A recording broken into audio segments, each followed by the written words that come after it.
atención y por eso ya está con nosotros el doctor Arsenio Oré, que fue el primero en verse beneficiado con, para algunos, tropelías del fiscal José Domingo Pérez en el caso Cócteles. Está con nosotros en Al Final del Día el doctor Arsenio Oré. Doctor, buenas noches y bienvenido al Final del Día. Buenas noches, muchas gracias por la invitación. Bueno, finalmente ayer ya se ha descartado la apelación del Ministerio Público y el caso Cócteles pasa a fase intermedia que le llaman. Pero usted fue el primer personaje, el primer acusado excluido del caso, es decir, se le pidió a José Domingo Pérez que no lo investigue. Y eso ha traído varias consecuencias. Por favor, cuéntenos, doctor Oré.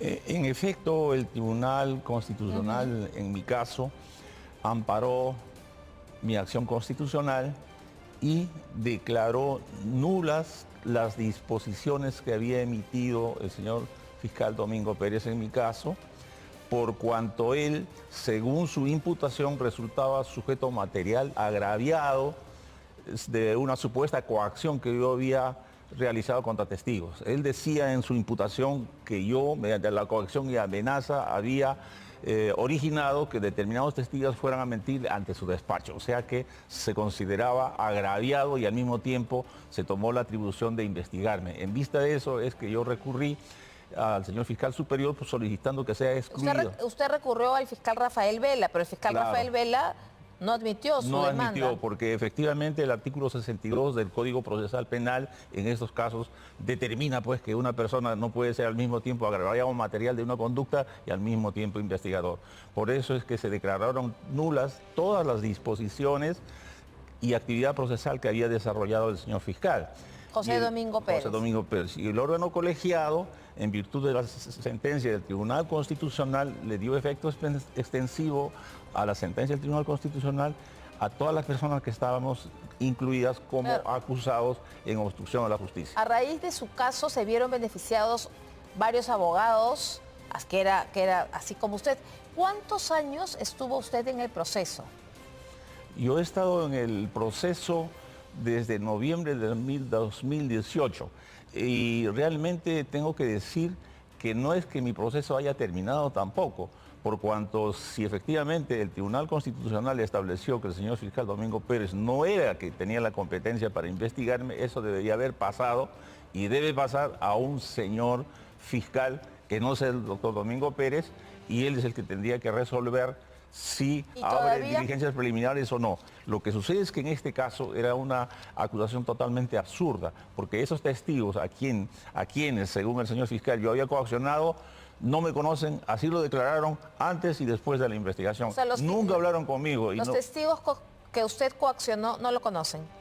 Según la imputación, estos testigos habrían sido víctimas de coacción. Esos señores testigos no me conocen, así lo han declarado antes y después de la formalización. Ahora, usted dice que usted no ha sido absuelto, ni mucho menos el caso archivado, pero ¿ya nombraron al fiscal que tiene que ver su caso? No todavía, no todavía. O sea, desde agosto y estamos abril. Así es. ¿Usted está como en el limbo jurídico? Estoy en el limbo jurídico. Lo que sucede es que yo no tengo una investigación, no tengo, digamos, ninguna medida, por tanto, pero sí el Tribunal Constitucional ha dispuesto que un señor fiscal, que no sea el doctor Domingo Pérez, debe decidir si abre o no investigación preliminar contra los abogados y las personas a quienes se nos imputó obstrucción a la justicia. O sea, el único motivo que usted ha estado en el caso Cócteles bajo la conducción de José Domingo Pérez es por obstrucción a la justicia. Así es. Obstrucción a la justicia de unos testigos que a usted no lo conocen. Y así lo declararon ellos. Hasta ahora no los conozco. Entonces, aparentemente no habría un caso, ¿o sí?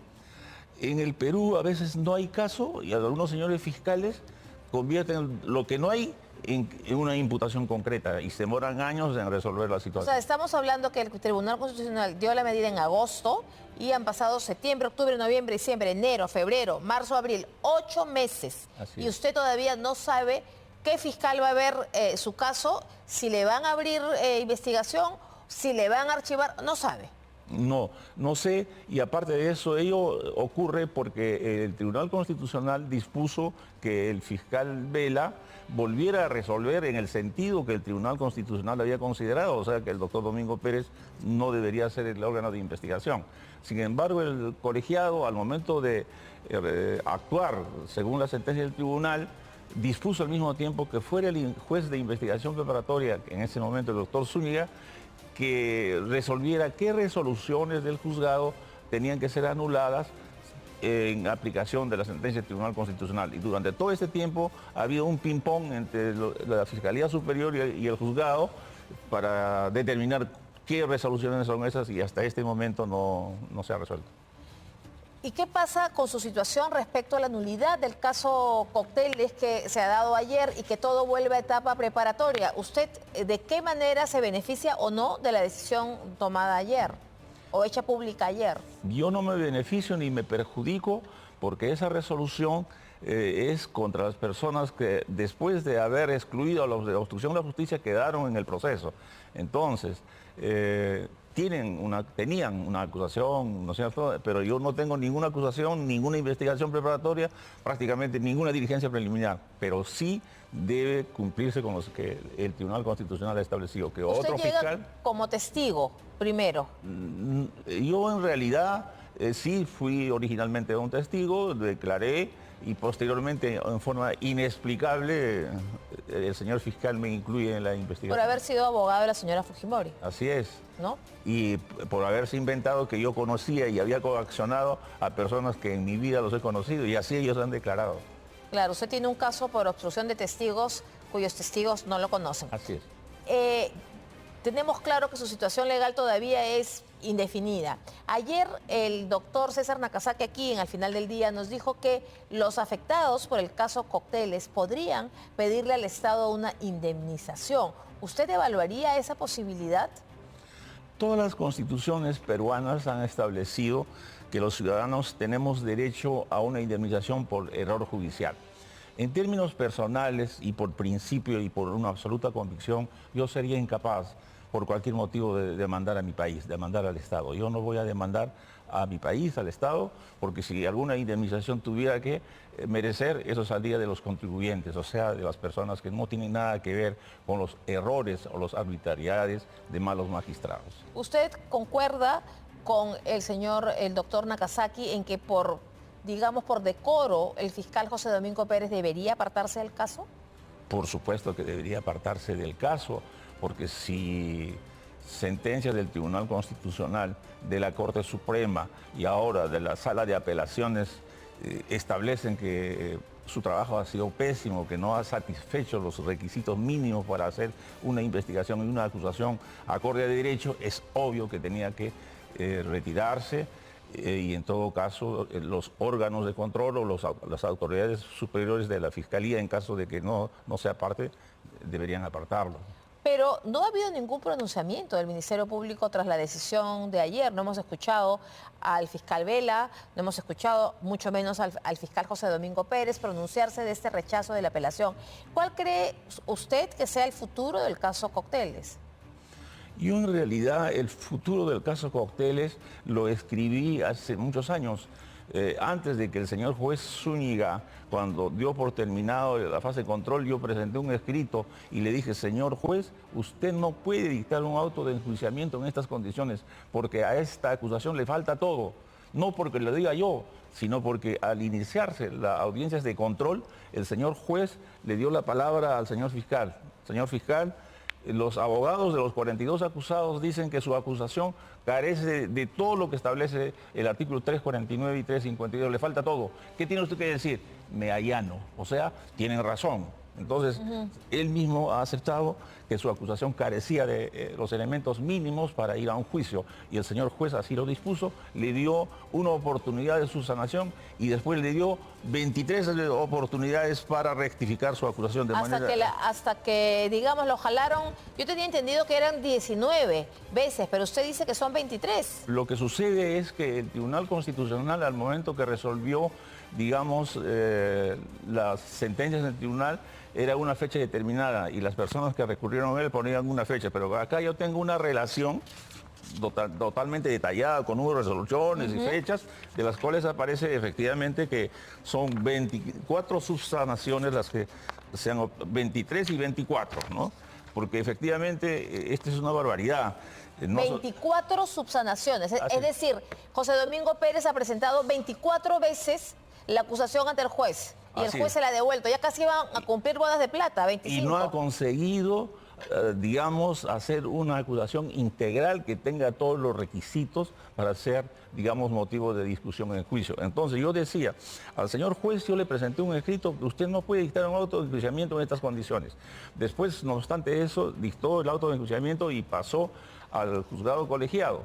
El 23 de enero del 2024, muchos meses antes de que se iniciara la audiencia en julio, también presenté mi escrito al juzgado colegiado y le dije, este juicio es inviable, señores jueces. Ustedes van a digamos, determinar, van a verificar que faltan todos estos requisitos objetivamente, no son subjetividades. Y yo presenté el escrito y lamentablemente realmente lo pasaron por alto y en la apertura del juicio tampoco lo resolvieron porque dijeron que esto en el fondo era una nulidad.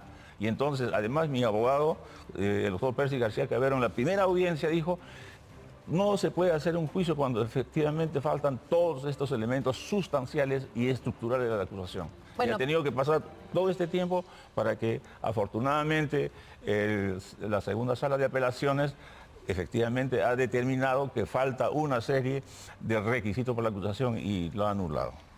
Usted está haciéndonos un recuento, pero tenemos un cuadro que nos muestra las claves del caso Cócteles a lo largo de los años. Ahí lo tenemos. En el 2016 y 2018 se abre investigación por presuntos aportes ilegales a sus campañas. Caso Cócteles, esta es la campaña de la señora Keiko Fujimori. En el 2021, la Fiscalía presenta acusación por lavado de activos y organización criminal.